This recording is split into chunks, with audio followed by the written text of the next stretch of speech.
Review সমলৈ স্বাগতম জনাইছোঁ। ষ্টুডিঅ'ত মই অঞ্জনা। বোকো ফালুঘাটাৰ একাংশ কৃষকৰ এটুপি পানীৰ বাবে হাহাকাৰ।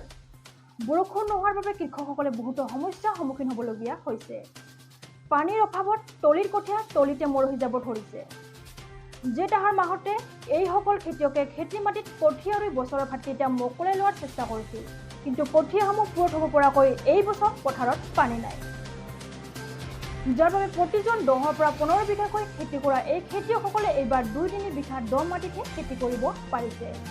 আৰু অখতাইত পৰি ৰোৱা বাকীবোৰ মাটি এতিয়ালৈকে চন হৈ পৰি ৰৈছে বুলি খেতিয়কসকলে ৰিভিউ অসমৰ সাংবাদিকৰ আগত প্ৰকাশ কৰিছে। কঠীয়া ভাৰ কান্ধত লৈ তোমাকে লগত লৈ যামে পথাৰলৈ, বুলি ঐ লাহৰি যামে পথাৰলৈ, বোকা মাটি ময়াই দিম কঠীয়া বোলাই দিম ৰুবা গুচি গুচি কৰি, ঐ লাহৰি ৰুবা গুচি গুচি কৰি।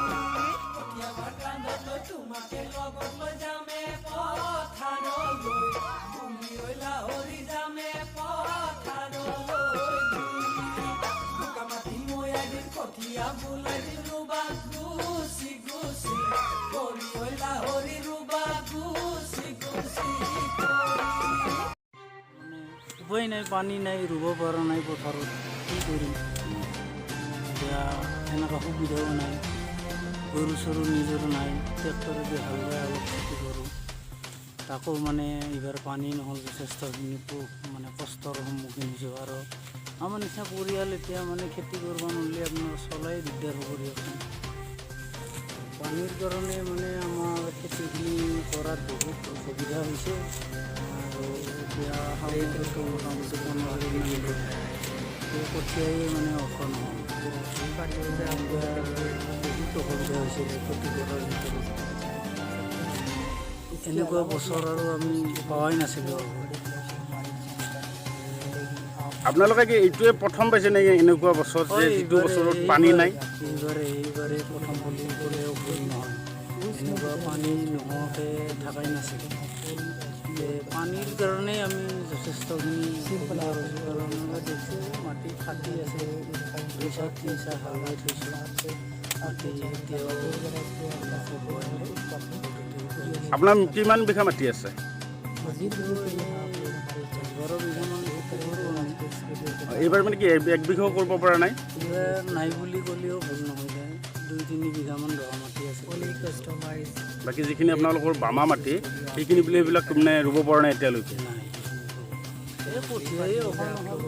আপোনালোকৰ খেতিৰ পৰা বছৰটোৰ ভাত আহেনে? আহে, ৰাতিপুৱা কৰি চলিব পৰা যায়। এই বছৰ আপোনালোকে চলিব পাৰিবনে? কোনো মানে আশাই নাই, খেতিয়ে কৰিব পৰা নাই। পানী নাই কাৰণে কি এইবাৰ খেতি কৰিব পৰা নাই ন? নাই। আমি আচলতে শাওণ মাহত শেষ কৰি দিওঁ, এতিয়া শাওণ মাহ শেষে হয়, এতিয়ালৈকে তাৰমানে মাটি ভালকৈ হালে পাব পৰা নাই। এই কৰবাত হেৰি কৰি বান্ধি এইবিলাক ঘৰতে বান্ধিছোঁ, বান্ধি এই সিপিনৰ পৰা কাটি।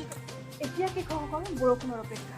যি সময়ত আহাৰ মাহত খেতিয়কসকলে খেতিৰ কাম কৃষকে শেষ কৰিছিল, সেই সময়তে এই বছৰ কৃষকসকলে পানীৰ অভাৱত জেঠ আহাৰ মাহতো খেতি কৰিব পৰা নাই।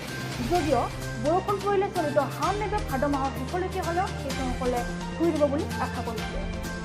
কৃষিমন্ত্ৰী অতুল বৰাই খেতি পথাৰত জলসিঞ্চন ব্যৱস্থাৰ কথা কৈ থাকে যদিও জলসিঞ্চন আঁচনিয়ে এইসকল কৃষকৰ ওচৰত কাষ চপা নাই।